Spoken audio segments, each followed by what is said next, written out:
RSS ನಿಷೇಧದ ಕುರಿತು ನಿನ್ನೆ ಮಲ್ಲಿಕಾರ್ಜುನ ಖರ್ಗೆ ಅವರು ಕೊಟ್ಟಂತ ಹೇಳಿಕೆ ವಿಚಾರವಾಗಿ ಛಲವಾದಿ ನಾರಾಯಣಸ್ವಾಮಿ ಅವರು ಹೇಳಿಕೆಯನ್ನ ಕೊಟ್ಟಿದ್ದಾರೆ. ಪರಿಷತ್ ವಿಪಕ್ಷ ನಾಯಕ ಕೂಡ ತಾಯಿಯಂತೆ ಮಗಳು, ನೂಲಿನಂತೆ ಸೀರೆ, ಮಗನ ಗುಣದಿಂದ ತಂದೆಯೋ, ತಂದೆಯ ಗುಣದಿಂದ ಮಗನು ಅಂತ ಪ್ರಿಯಾಂಕ್ ಖರ್ಗೆ ವಿಚಾರವನ್ನು ಪ್ರಸ್ತಾಪ ಮಾಡಿದ್ದಾರೆ. ಪ್ರಿಯಾಂಕ್ ಆರ್ಎಸ್ಎಸ್ ವಿಚಾರ ಎತ್ತಿದಾಗ ಯಾರೂ ಮಾತಾಡಲಿಲ್ಲ. ಮಗನ ಪರ ನಿಲ್ಲಿ ಅಂತ ಹೇಳಿದ್ರು ಕೂಡ ಯಾರೂ ಮಾತಾಡಲಿಲ್ಲ. ಹೀಗಾಗಿ ಈಗ ಮಗನ ಪರ ತಂದೆಯೇ ನಿಂತಿದ್ದಾರೆ ಅಂತ ಮಲ್ಲಿಕಾರ್ಜುನ್ ಖರ್ಗೆ ಅವರನ್ನ ಟೀಕೆ ಮಾಡಿದ್ದಾರೆ. ಮಲ್ಲಿಕಾರ್ಜುನ್ ಖರ್ಗೆ ಅವರು ಬಹಳ ಹಿರಿಯ ನಾಯಕರು. ಈ ದೇಶದ ಎಐಸಿಸಿಯ ಕಾಂಗ್ರೆಸ್ಸಿನ ಅಧ್ಯಕ್ಷರು ಇದ್ದಾರೆ.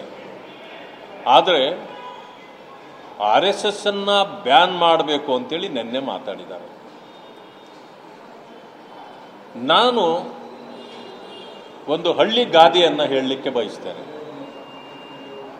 ಹಳ್ಳಿಯಲ್ಲಿ ಒಂದು ಗಾದೆ ಇದೆ, ಏನಂದ್ರೆ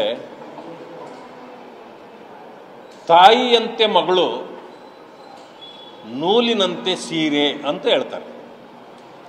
ಅಂದರೆ ತಾಯಿಯ ಗುಣಗಳು ಏನಿರ್ತವೋ ಮಗಳು ಅದೇ ರೀತಿ ನಡ್ಕೊಳ್ತಾರೆ. ಈ ಸೀರೆ ಹೇಗಿರ್ತದಂತಂದರೆ ಆ ನೂಲು ಹೇಗಿರುತ್ತೋ ಸೀರೆ ಹಾಗೆ ಬರುತ್ತೆ ಅಂತ. ಅಂದರೆ ಅರ್ಥ ಹೀಗಿದ್ರೆ ಇಲ್ಲಿ ನನಗನ್ಸಿದ್ದು ಮಗನ ಗುಣಗಳಿಂದ ತಂದೆಯೋ, ತಂದೆಯ ಗುಣಗಳಿಂದ ಮಗನೋ ಇಲ್ಲಿ ಅರ್ಥ ಆಗ್ತಾ ಇಲ್ಲ. ಇದು ಯಾಕೆ ಈ ರೀತಿ ಇವರಿಗೆ ಬಂದಿದೆ ಅಂತ ನನಗೆ ಗೊತ್ತಿಲ್ಲ. ನನಗೊಂದು ಅನಿಸಿದ್ದು, ಮಾನ್ಯ ಪ್ರಿಯಾಂಕಾ ಖರ್ಗೆ ಅವರು RSS ಬ್ಯಾನ್ ವಿಚಾರ ಎತ್ತಿದಾಗ ಇಡೀ ಕಾಂಗ್ರೆಸ್ ನಿಶಬ್ದ ಆಗೋಯ್ತು. ಒಬ್ಬರು ಕೂಡ ಅವರಿಗೆ ಸಪೋರ್ಟ್ ಮಾಡಲಿಲ್ಲ, ಪಬ್ಲಿಕಲ್ಲೂ ಸಪೋರ್ಟ್ ಬರಲಿಲ್ಲ. ಅದರಿಂದ ಬೇಸರ ಆಗಿ ಮಾನ್ಯ ಖರ್ಗೆಜಿಯವರು ಅನೇಕ ಮಂತ್ರಿಗಳಿಗೆ ಫೋನ್ಗಳು ಮಾಡಿ ನನ್ನ ಮಗನ ಪರವಾಗಿ ನಿಲ್ರಿ ಅಂತ ಕೇಳಿದ್ರು, ಯಾರೂ ಬರಲಿಲ್ಲ.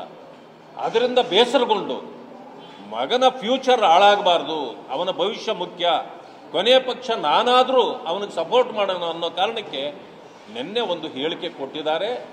ಇದು ನಿಮ್ಮ ಎತ್ತರಕ್ಕೆ ಇದು ಸರಿಯಾದ ಒಂದು ನಡೆ ಅಲ್ಲ. ದಯವಿಟ್ಟು